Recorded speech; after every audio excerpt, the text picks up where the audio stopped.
નમસ્કાર, દૂરદર્શન સમાચારમાં આપનું સ્વાગત છે। સૌપ્રથમ જોઈએ મુખ્ય સમાચાર। ગુજરાતના મુખ્યમંત્રી તરીકે વિજયભાઈ રમણીકલાલ રૂપાણીને હોદ્દો તથા ગુપ્તતા જાળવવાના શપથ લેવડાવતા રાજ્યપાલ ઓપી કોહલી, ઉપમુખ્યમંત્રી તરીકે નીતિનભાઈ રતિલાલ પટેલ સહિત 8 કેબિનેટ અને 16 રાજ્યકક્ષાના મંત્રીઓની પણ સોગંદવિધિ થઈ। રૂપાણી સરકારમાં મુખ્યમંત્રી વિજયભાઈ સહિત સૌરાષ્ટ્રના 9 મંત્રીઓ સામેલ થતા ગાંધીનગરમાં છવાયું હાલાર, સોરઠ અને કાઠિયાવાડ, મધ્ય, દક્ષિણ અને ઉત્તર ગુજરાત અને અમદાવાદના ફાળે આવ્યા 4 મંત્રી।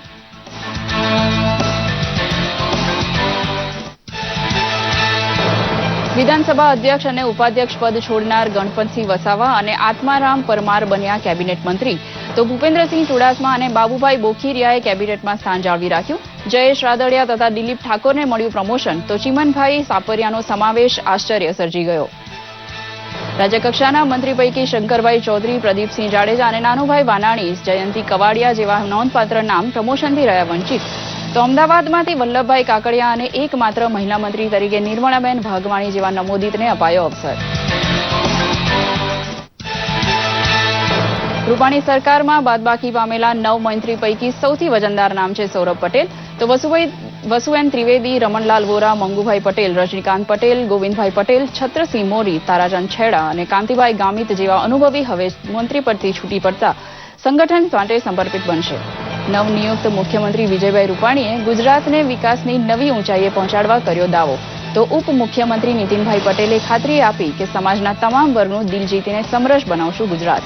તમામના વિકાસ માટે સૌનો સાથ લેવા સદાય તત્પર રહેશે રૂપાણી સરકાર। પ્રધાનમંત્રી નરેન્દ્ર મોદીએ ટ્વીટ વડે રૂપાણી મંત્રીમંડળને શુભેચ્છા પાઠવવા સાથે આનંદીબેન પટેલે કરેલા અથાગ પરિશ્રમની કરી પ્રશંસા। ગુજરાતની વિકાસ યાત્રા અવિરત રહે અને જનતા જનાર્દન સુખ, શાંતિ, સમૃદ્ધિ પામે તેવી અપેક્ષા રૂપાણી સરકાર પાસે રજૂ કરી। દલિત સમાજ ઉપર થઈ રહેલા હિંસક હુમલા પ્રત્યે લાલ આંખ કરતા પ્રધાનમંત્રી નકલી ગૌરક્ષકોનો ઉધડો લેતા કહ્યું, ગાય બચાવવાના નામે અત્યાચાર કરવા નીકળેલા ગોળી ચલાવવી હોય તો મારા ઉપર ચલાવે, પણ દલિતોને છોડી દે। દિલ્હી બાદ તેલંગાણામાં પણ ગૌરક્ષાના નામે ચાલતા ગોરખધંધાની ઝાટકણી કાઢતા પ્રધાનમંત્રી રાજ્યસભાએ મૂકેલા ફેરફારની મંજૂરી માટે લોકસભામાં આજે રજૂ થશે વસ્તુ સેવા કર ખરડો।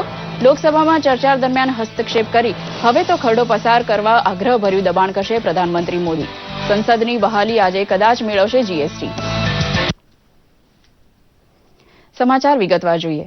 જીએસટી બિલ આજે લોકસભામાં રજૂ કરવામાં આવશે। આ વિધેયકને રાજ્યસભાએ કેટલાક સંશોધનો સાથે ગત સપ્તાહે પસાર કરી દીધું હતું, તેથી આ બિલ માટે લોકસભાને ફરીવાર મંજૂરી લેવી પડશે। પ્રધાનમંત્રી મોદી લોકસભામાં જીએસટીની ચર્ચા દરમિયાન ભાગ લેશે, ત્યારે ભાજપ અને કોંગ્રેસે પોતાના તમામ સંસદો માટે વ્હીપ જાહેર કરી લોકસભામાં હાજર રહેવા આદેશ કર્યો છે। આ સિવાય અન્ય રાજકીય પાર્ટીઓ દ્વારા પણ વ્હીપ જાહેર કરાયો છે। સંસદમાં પસાર થયા બાદ કાયદો બનવા માટે જીએસટી બિલને 30 દિવસની અંદર દેશના 50%થી વધુ એટલે કે 16 રાજ્યોની વિધાનસભામાં સમર્થન મળવું જરૂરી છે। જીએસટી બિલ પસાર થયા બાદ ઇનડાયરેક્ટ ટેક્સની એક નવી વ્યવસ્થા લાગુ થશે, જેમાં રાજ્ય સ્તરના અનેક ટેક્સનો સમાવેશ થશે। પ્રધાનમંત્રી મોદીએ એક દિવસીય હૈદરાબાદ મુલાકાત દરમિયાન તેલંગાણામાં ભાજપની રેલીને સંબોધન કર્યું હતું, જે દરમિયાન પ્રધાનમંત્રીએ દલિતોના સમર્થનમાં જણાવ્યું હતું કે દલિતો સાથેના અત્યાચારને ક્યારેય સહન નહીં કરવામાં આવે। દલિતો પર અત્યાચાર કરવાનો હક કોણે આપ્યો?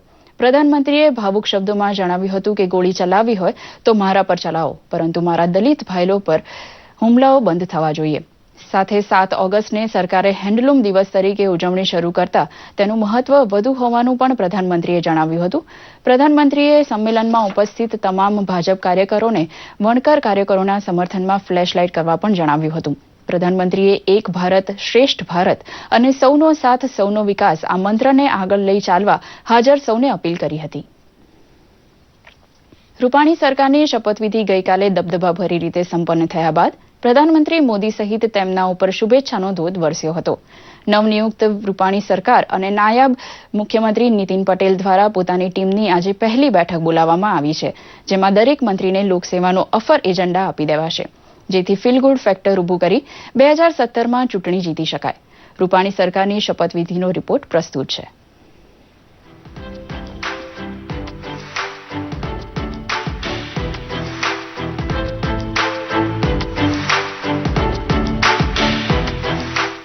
હું વિજયભાઈ રમતલાલ રૂપાણી ઈશ્વરના નામે સોગંદ લઉં છું કે ગાંધીનગરના મહાત્મા મંદિરમાં 12:39 વિજય મુહૂર્તમાં રૂપાણી સરકારે શપથ લીધા ત્યારે લાલકૃષ્ણ અડવાણી, અરુણ જેટલી અને આનંદીબેન પટેલ સાથોસાથ ભાજપના હજારો સમર્પિત કાર્યકરો હાજર હતા. રાજ્યપાલ શ્રી ઓપી કોહલીએ પોતે શુદ્ધ ગુજરાતી બોલી વિજયભાઈ રૂપાણીને મુખ્યમંત્રી તરીકે, જ્યારે નીતિનભાઈ પટેલને ઉપમુખ્યમંત્રી તરીકે હોદ્દો તથા ગુપ્તતાના શપથ લેવડાવ્યા હતા. शपथ विधि संपन्न हुई है. सीएम, डिप्टी सीएम और सभी कैबिनेट मिनिस्टर और स्टेट मिनिस्टर के साथ शपथ विधि संपन्न हुई है. कल कैबिनेट मिलेगी और इसके बाद जिस रास्ते पे नरेंद्र भाई मोदी जी ने गुजरात को आगे बढ़ाया है, आनंदीबेन पटेल ने गतिशील गुजरात के आधार पर भी गुजरात को आगे बढ़ाया है, वही रास्ते पर हम लोग आगे बढ़ेंगे. हमारा मंत्रिमंडल में हमारा पार्टीना नेतृत्वना मार्गदर्शन प्रमाणे गुजरातनी विविध ज्ञाति जाति समाजों અને વિવિધ ભૌગોલિક વિસ્તારો કે જુદા જુદા જિલ્લા અને જુદા જુદા વ્યવસાયિક ક્ષેત્રમાંથી આવતા અમારા ભારતીય જનતા પક્ષના જે ધારાસભ્યશ્રીઓ છે એમને મંત્રીમંડળમાં આજે સમાવવામાં આવ્યા છે. રૂપાણી સરકારમાં કેબિનેટ કક્ષાના 8 અને રાજ્ય કક્ષાના 16 મંત્રીઓનો સમાવેશ થાય છે. નવા વરાયેલા મુખ્ય સચિવ જે.એન. સિંઘ દ્વારા શપથ ગ્રહણ વિધિનું સંચાલન કરવામાં આવ્યું હતું. ટીમ રૂપાણીમાં કેબિનેટ કક્ષાએ સ્થાન પામેલા અનુભવી, પીઢ અને વિજયશીલ વ્યક્તિત્વ ધરાવતા મંત્રીઓમાં નીતિનભાઈ પટેલ ઉપરાંત તેમના અગાઉના સહયોગી ભૂપેન્દ્રસિંહ ચુડાસમા તથા બાબુભાઈ બોખીરિયાનો સમાવેશ થાય છે. વિધાનસભા અધ્યક્ષ તરીકે સૌથી નાની વયે ફરજ બજાવનાર ગણપતસિંહ વસાવાને કેબિનેટમાં સ્થાન મળ્યું છે. બીજી બાજુ જયેશ રાદડિયા પ્રમોશન મળતા કેબિનેટ મંત્રી બન્યા છે, પણ તેમની જેતપુર બેઠક નજીક આવેલી જામજોધપુર બેઠકના ધારાસભ્ય ચીમનલાલ સાપરિયાને કેબિનેટ મંત્રી તરીકે સમાવાયા છે. તો ગઢડાના ધારાસભ્ય આત્મારામ પરમાર અને ચાણસ્માના ધારાસભ્ય દિલીપ ઠાકોરને કેબિનેટ મંત્રી તરીકે સ્થાન મળ્યું છે. મુખ્યમંત્રી તરીકે જ્યારે વિજયભાઈ અને નાયબ મુખ્યમંત્રી તરીકે નીતિનભાઈની સરકારમાં જ્યારે કામ કરવાનો મોકો મળ્યો છે, તે સ્વાભાવિક કે આ સમગ્ર ટીમની સાથે રહી અને અમારા પાર્ટીના આગેવાનો અને સરકારના વરિષ્ઠોની સાથે એક એનું માર્ગદર્શન સતત મળતું રહે અને એમની સાથે મળી અને આ રાજ્યમાં વધુમાં વધુ સારા કાર્યો થાય, વિકાસ થાય એ દિશામાં કામ કરતા. શપથ લેનારા રાજ્યકક્ષાના 16 મંત્રીઓ પૈકી નોંધપાત્ર ગણાય એવા રિપીટ નામમાં શંકરભાઈ ચૌધરી, પ્રદીપસિંહ જાડેજા, જયંતિભાઈ કવાડિયા, નાનુભાઈ વાનાણી, પરસોત્તમ સોલંકી, બચુભાઈ ખાબડ, જશાભાઈ બારડ, જયદ્રથસિંહ પરમારનો સમાવેશ થાય છે.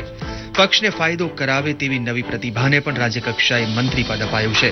તેમાં અંકલેશ્વરના ઈશ્વરસિંહ પટેલ, અમદાવાદના ઠક્કરબાપા નગરના વલ્લભભાઈ કાકડિયા, વડોદરાના રાવપુરાના રાજેન્દ્ર ત્રિવેદી, દિયોદરના કેશાજી ચૌહાણ, આણંદના રોહિતભાઈ પટેલ, સાવરકુંડલાના વલ્લભભાઈ બઘાસિયા, અમદાવાદના નરોડાના નિર્મળાબેન વાઘવાણી તથા નાદોદના શબ્દશરણ તડવીનો સમાવેશ થાય છે.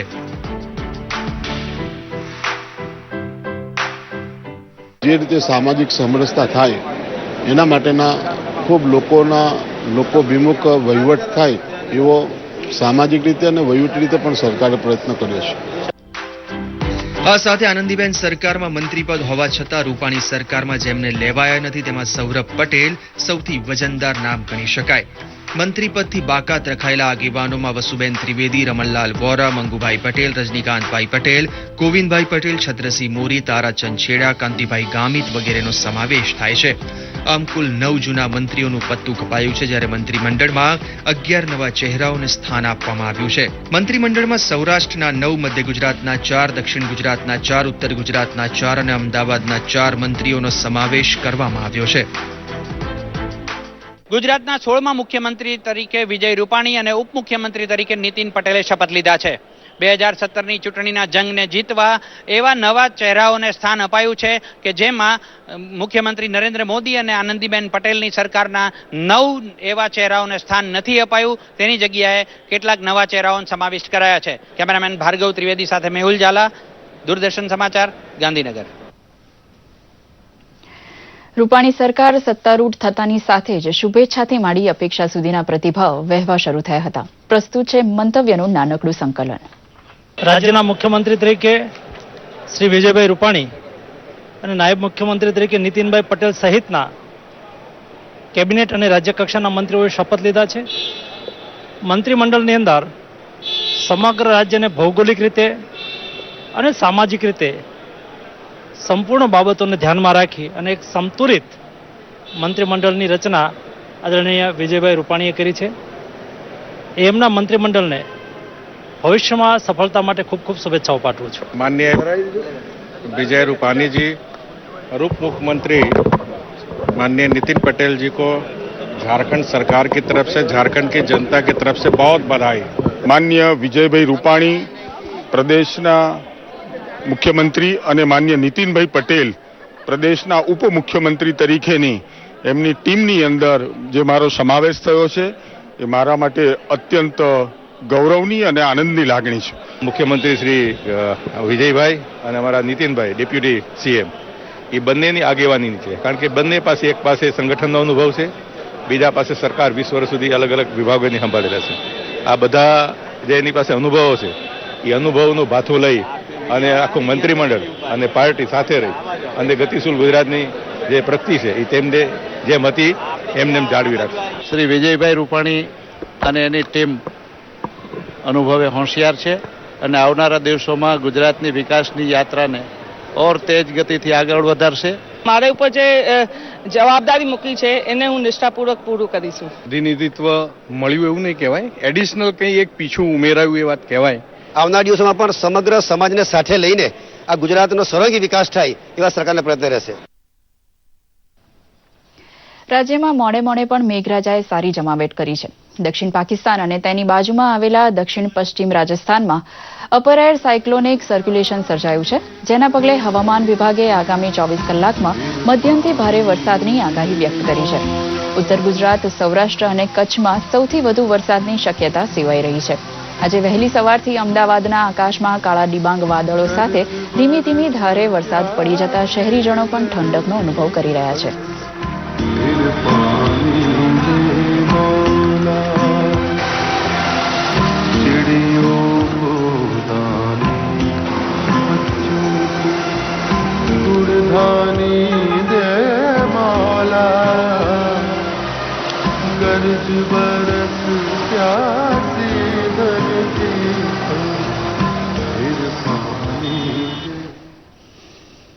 ભગવાન શિવની આરાધનામાં લીન થવાનો મહિનો એટલે શ્રાવણ મહિનો.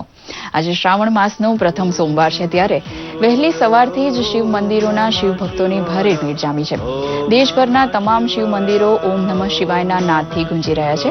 સમગ્ર શ્રાવણ માસ દરમિયાન ભગવાન શિવને જળાભિષેક, દુગ્ધાભિષેક અને બિલીપત્ર ચઢાવવામાં આવે છે. દેશના પ્રથમ જ્યોતિર્લિંગ એવા સોમનાથ મહાદેવ મંદિરે આખા શ્રાવણ માસ દરમિયાન દેશ વિદેશના શિવ ભક્તોનો મેળાવડો જામતો હોય છે. ઓમ નમઃ શિવાય, ઓમ નમઃ શિવાય, ઓમ નમઃ શિવાય, ઓમ નમઃ શિવાય, ઓમ નમઃ શિવાય, ઓમ નમઃ શિવાય, ઓમ નમઃ શિવાય,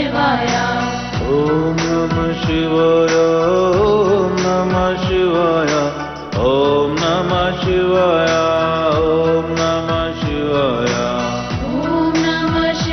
ઓમ નમઃ શિવાય, ઓમ નમઃ શિવાય, ઓમ નમઃ શિવાય, ઓમ નમઃ શિવાય, ઓમ નમઃ શિવાય, ઓમ નમઃ શિવાય. 52 વર્ષ બાદ ઓલિમ્પિકમાં જિમ્નાસ્ટિકમાં ભારતીય ખેલાડી દીપા કર્માકરે ઇતિહાસ રચ્યો છે. દીપા કર્માકરે રિયો ઓલિમ્પિકની વોલ્ટ ફાઇનલમાં પ્રથમ ભારતીય મહિલા તરીકે પ્રવેશ કરીને બહુમાન મેળવ્યું છે. દીપાએ જિમ્નાસ્ટિકની તમામ 5 ક્વોલિફિકેશન સબ ડિવિઝનની સ્પર્ધાના સમાપન પછી વોલ્ટમાં 8મા સ્થાન પર રહી હતી, જે ફાઇનલમાં ક્વોલિફાય કરવા માટેનું અંતિમ સ્થાન હતું.